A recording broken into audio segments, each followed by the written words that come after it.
melanjutkan materi saya yaitu tentang budaya positif. Lanjut.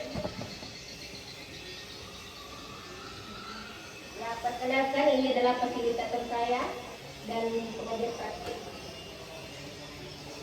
Oke. Adapun keyakinan kelas, pertanyaan pemantik yang pertama, mengapa keyakinan kelas? Mengapa tidak peraturan kelas saja? Yang kedua, bagaimana mewujudkan sebuah keyakinan kelas yang efektif? Oke, lanjut. Bagaimana mewujudkan sebuah keyakinan kelas yang efektif? Pembentukan keyakinan kelas atau sekolah atau kelas, keyakinan kelas bersifat lebih abstrak daripada peraturan yang lebih rinci dan konkret. Yang kedua, keyakinan kelas berupa pernyataan-pernyataan universal. Yang ketiga, pernyataan keyakinan kelas senantiasa dibuat dalam bentuk positif.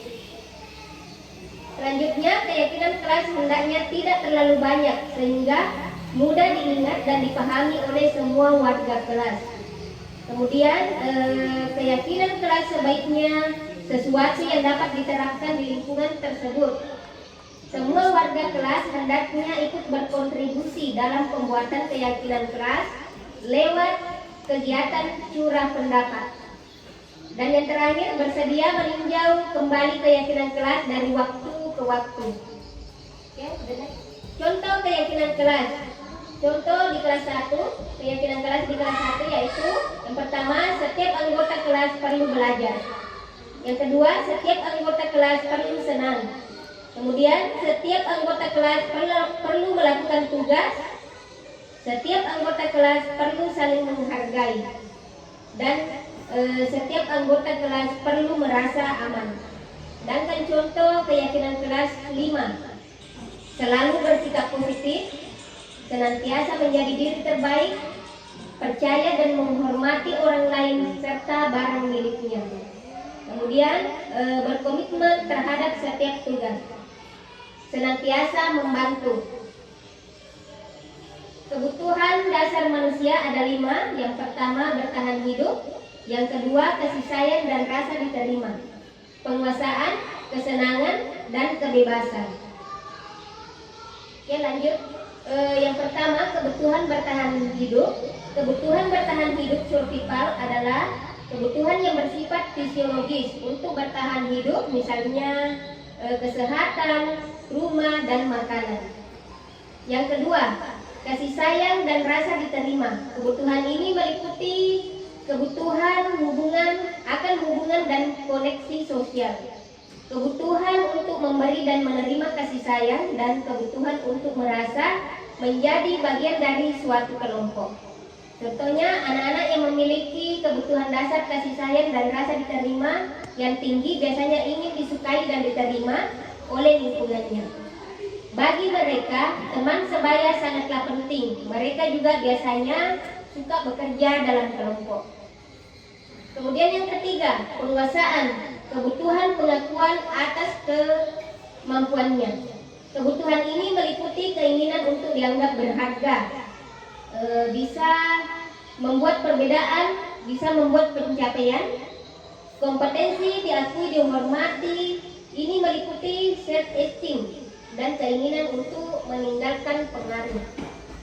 Anak-anak yang memiliki kebutuhan dasar akan penguasaan yang tinggi biasanya selalu ingin menjadi pemimpin. Mereka juga suka mengamati sebelum mencoba hal baru dan merasa kecewa bila melakukan kesalahan. Kemudian yang keempat, kebebasan. Kebutuhan akan pilihan. Kebutuhan untuk bebas adalah kebutuhan akan kemandirian, otonomi, memiliki pilihan, dan mampu mengendalikan arah hidup seseorang. Contohnya, anak-anak dengan kebutuhan kebebasan yang tinggi menginginkan pilihan. Mereka perlu banyak bergerak, suka mencoba-coba, tidak terlalu terpengaruh oleh orang lain, dan senang mencoba hal baru dan menarik. Yang kelima, kesenangan. Kebutuhan untuk merasa senang. Kebutuhan akan kesenangan adalah kebutuhan untuk mencari kesenangan bermain dan tertawa. Bayangkan hidup tanpa kenikmatan apapun, betapa menyedihkan. Contohnya di sini, anak-anak dengan kebutuhan dasar kesenangan yang tinggi biasanya ingin menikmati Apa yang dilakukan? Mereka juga bisa berkonsentrasi tinggi saat mengerjakan hal yang disenangi. Mereka suka permainan dan suka mengoleksi barang, suka bergurau, suka melucu, dan juga menggemaskan. Oke, lanjut. Posisi kontrol. Ya, posisi kontrol di sini ada 5. Yang pertama, penghukum. Yang kedua, pembuat rasa bersalah. Yang ketiga, teman dan pemantau serta manajer. Ya, penghukum. Seorang penghukum bisa menggunakan hukuman fisik serta maupun verbal. Orang yang menjalankan posisi penghukum senantiasa mengatakan bahwa sekolah memerlukan sistem atau alat yang dapat lebih menekan murid lebih dalam lagi. Contoh, patuhi aturan saya atau awas, kamu selalu saja salah. Ya, pembuat merasa bersalah. Yang kedua ya, pada posisi ini biasanya guru akan bersuara lebih lembut. Pembuat merasa bersalah akan menggunakan keheningan yang membuat orang lain merasa tidak nyaman, bersalah atau rendah diri. Contohnya, ibu sangat kecewa dengan kamu. Berapa kali bapak harus memberitahu kamu ya? Nah, lanjut. Yang ketiga, teman. Guru pada posisi ini tidak akan menyakiti murid, namun akan tetap berupaya mengontrol murid melalui persuasi. Posisi teman pada guru bisa negatif ataupun positif. Positif di sini berupa hubungan baik yang terjalin antara guru dan murid. Guru di posisi teman menggunakan hubungan baik dan humor untuk mempengaruhi seseorang. Contohnya, ayo bantulah demi bapak ya.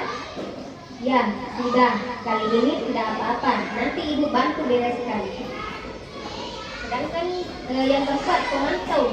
Memantau berarti mengawasi. Pada saat kita mengawasi, kita bertanggung jawab atas perilaku orang-orang yang kita awasi. Posisi pemantau berdasarkan pada peraturan dan konsekuensi. Contohnya, peraturannya apa? Apa yang telah kamu lakukan? Sanksi atau konsekuensinya apa? Ya, yang kelima, posisi terakhir yaitu manajer adalah posisi di mana guru berbuat sesuatu bersama dengan murid. Mempersilahkan murid mempertanggungjawabkan perilakunya, mendukung murid agar dapat menemukan solusi atas permasalahannya sendiri. Tugas seorang manajer bukan untuk mengatur perilaku seseorang. Kita membimbing murid untuk dapat mengatur dirinya.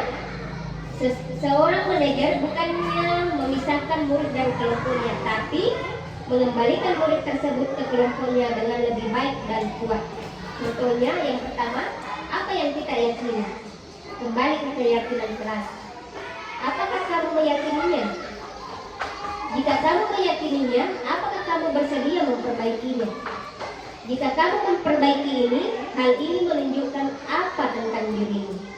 Apa rencana kamu untuk memperbaiki hal ini? Oke, lanjut. Oke, terima kasih. Saya kira sampai di sini materi kita. Dapat tahu ada masukan atau hal-hal yang lain dari teman-teman. Terima kasih.